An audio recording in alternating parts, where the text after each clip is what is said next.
Nah, Bapak sekalian, saya kira ini teman-teman sudah tahu kan masalah yang tadi selama pandemi itu kan. Ini karena tidak di-guide, karena tidak ada bantuan dari PTP, maka terjadi kemarin gitu kan, terjadi kemarin di dalam suasana pandemi 19 itu di sini disebutkan oleh tokoh seperti Ujas Mors dan sebagainya.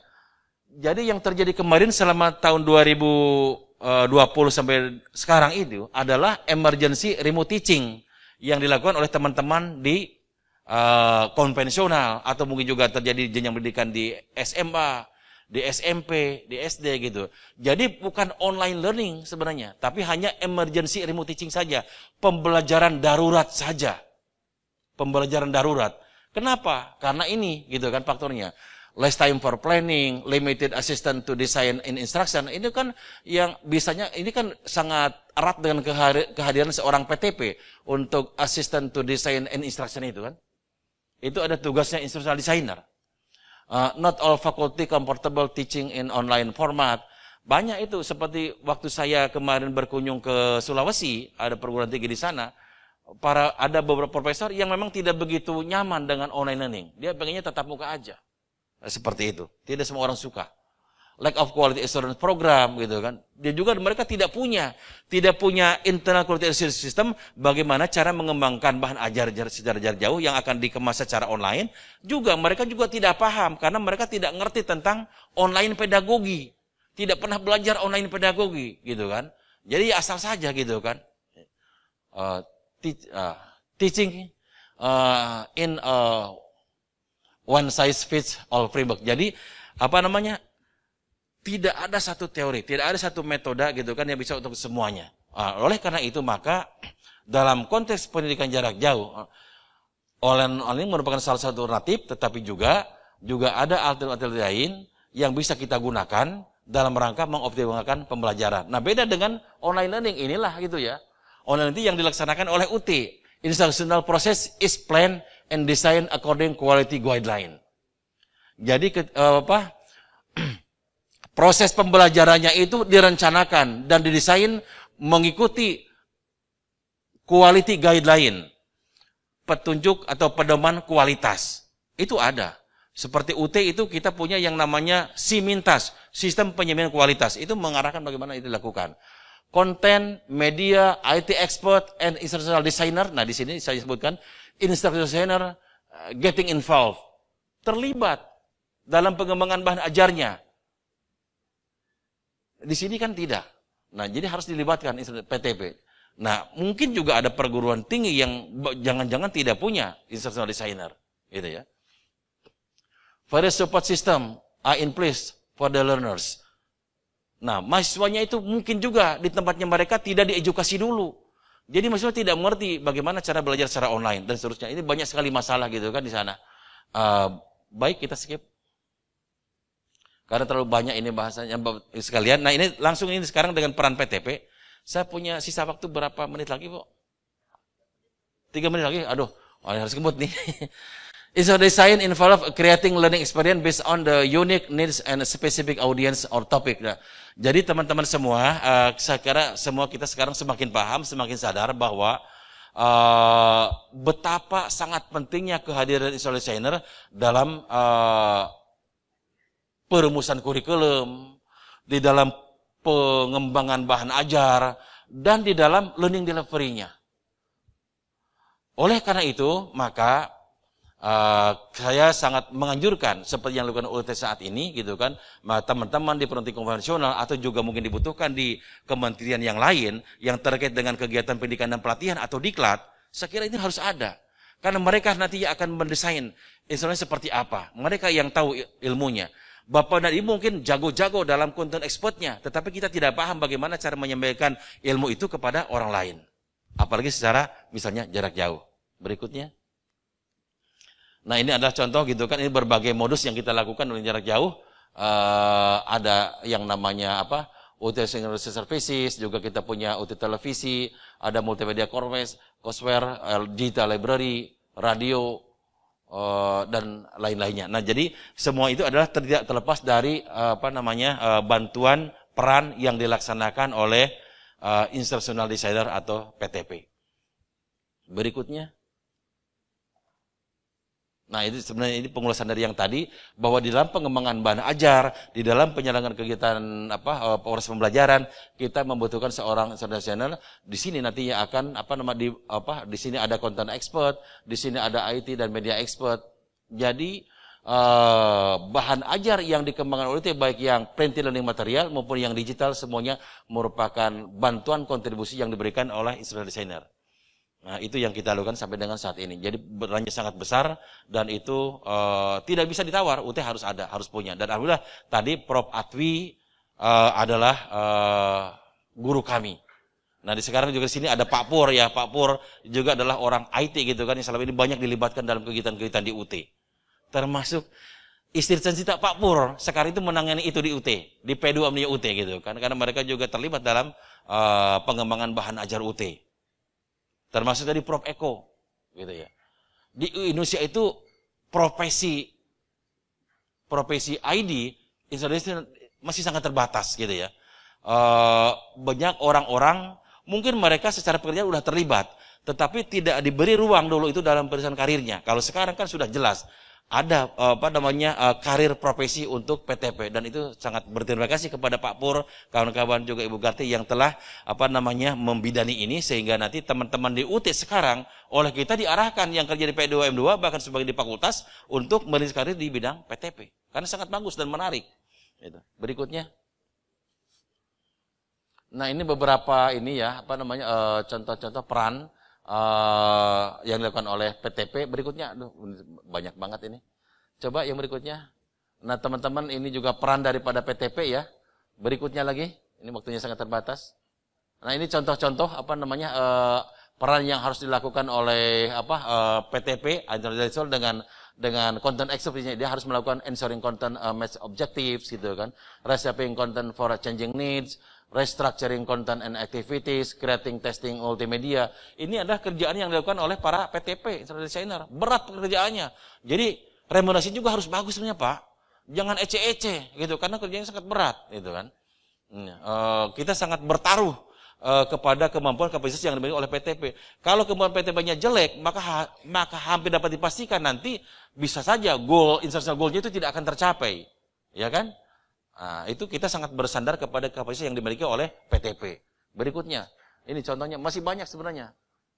Ini contoh juga ini bagaimana seorang PTP bekerja sama dengan content expert dan cost manager. Kan di UT itu juga ada teman-teman di UT, bahkan dosen di UT itu lebih banyak berperan sebagai cost manager di sini kan. Dengan content expert developing entire courses and curriculum. Kurikulum itu bukan hanya terkait dengan masalah konten materi yang pelajari, tetapi seluruh pengalaman belajar yang akan dialami oleh mahasiswa itu kan kurikulum juga. Saya seorang guru mengenakan sepatu, tampil depan kelas, itu adalah kurikulum. Kalau guru depan kelas sambil mengajar merokok, itu kurikulum juga. Jadi kurikulum tidak hanya terbatas pada konten materi, tapi seluruh pengalaman yang akan dilihat, dirasakan oleh siswa, itu adalah kurikulum. Hidden kurikulum. Gitu ya. Jadi harus hati-hati. Ketika kita juga tampil secara online, maka pilihan kata-kata yang akan kita posting di sana, itu adalah kurikulum. Jadi kalau teman-teman yang gemar menyebar hoax, itu adalah juga kurikulum gitu. Seperti itu. Creating student guides. Jadi harus ada gitu kan guide yang diberikan kepada UT juga. Ketika kita mengembangkan ajar, ada student guides-nya. Bagaimana cara mempelajari buku materi ini supaya mereka berhasil, itu ada. Collaborating with course manager. Di UT itu kita punya course manager di program-program studi. Nah, biasanya PTP itu berkoordinasi dengan mereka di dalam pengembangan bahan ajar dan following internal quality assurance standard. Jadi kita juga punya aturan-aturan, kita punya pernyataan mutunya, ada juga kebijakan mutunya. Nah, untuk memastikan kebijakan mutu itu bisa diimplementasikan di setiap program studi, maka dilengkapi dengan SOP, Standard Operating Procedure. SOP itu terus nanti juga dilengkapi dengan work instruction, petunjuk kerja, dan juga dilengkapi dengan format-format yang dibutuhkan untuk kepentingan internal audit. Nanti diaudit oleh kita bukunya, apakah sudah mengikuti kaidah-kaidah ini atau enggak. Kalau enggak, dibalikin lagi. Jadi sangat ketat. Nah, ini Bapak Ibu sekalian yang perlu kami sampaikan. Terima kasih. Ya. Alhamdulillah, baiklah Ibu Bapak sekalian. Luar biasa ya, ini padat sekali. Saya membayangkan ini satu SKS, Prof. Kita akan lebih pede lagi menjadi seorang PTP. Baik Ibu Bapak sekalian, ini saatnya kita untuk diskusi. Karena tadi Prof. Ojat, Bapak Rektor kita yang terhormat ini sudah menyampaikan bagaimana membangun pendidikan jarak jauh ya. Perjalanannya mulai dari korespondensi ya Prof ya. Jadi ini perjalanan yang tidak seketika, ini perlu waktu sampai berapa puluh tahun ini Prof tadi Prof total sampai 37 tahun. Jadi betapa proses itu secara dinamis itu sudah menjawab berbagai kebutuhan dan dinamika, bahkan udah diuji pandemi Covid yang lalu ya Prof ya, dan ini akan terus diperbaiki. Nah Ibu Bapak sekalian, kami mengundang untuk diskusi dan alhamdulillah Prof sudah muncul. Pertama dari Ibu Ratna Dumasari dari Direktorat Jenderal GTK. Berdasarkan pengalaman UT dalam penyelenggaraan PJJ, faktor apa yang paling berdampak terhadap keberhasilan pembelajaran selama PJJ dan apa inovasi yang telah dilakukan? Ya. Mangga, Prof. Baik, terima kasih. Memang banyak hal, banyak faktor yang ikut mempengaruhi kesuksesan belajar mahasiswa di pendidikan jarak jauh. Kita tahu bahwa dalam budaya kita, belajar secara jarak jauh itu belum begitu membudaya dengan baik. Apalagi ini sangat terkait dengan budaya membaca yang masih rendah gitu ya. Yang menurut saya yang pertama yang sangat penting pada saat ini nih adalah digital literacy. Untuk UT ke depan, untuk tren pendidikan ke depan, maka yang sangat penting sekarang adalah digital literacy Anda harus kita tingkatkan. Ini menjadi penting. Termasuk di dalamnya adalah komputer dan internet literacy. Komputer dan internet literacy level itu sangat penting untuk dikuasai dan ditingkatkan. Nah, tapi kalau bicara masa lalu tentu banyak. Misalnya yang pertama adalah terkait dengan motivasi belajar mahasiswa ketika mereka kuliah di UT. Itu kalau motivasinya itu rendah, tidak bagus gitu kan, maka hampir dipastikan gitu mereka itu akan putus di tengah jalan. Sekarang itu sekitar 1.800.000 mahasiswa UT dalam kategori sebagai mahasiswa yang pasif, tidak mengambil lagi mata kuliah, tidak gerisasi, itu ya. Jadi memang tantangan di pendidikan jarak juga sangat berat, gitu. Terutama bagi mereka yang memang motivasinya sangat lemah. Nah, untuk mengatasi hal itu maka pada saat ini UT melakukan inovasi. Ada 3 inovasi yang saya lakukan bagi mereka supaya mereka itu dari mulai semester awal bagus. Yang pertama kita mengadakan kegiatan learner support services dalam bentuk distance learning skill workshop.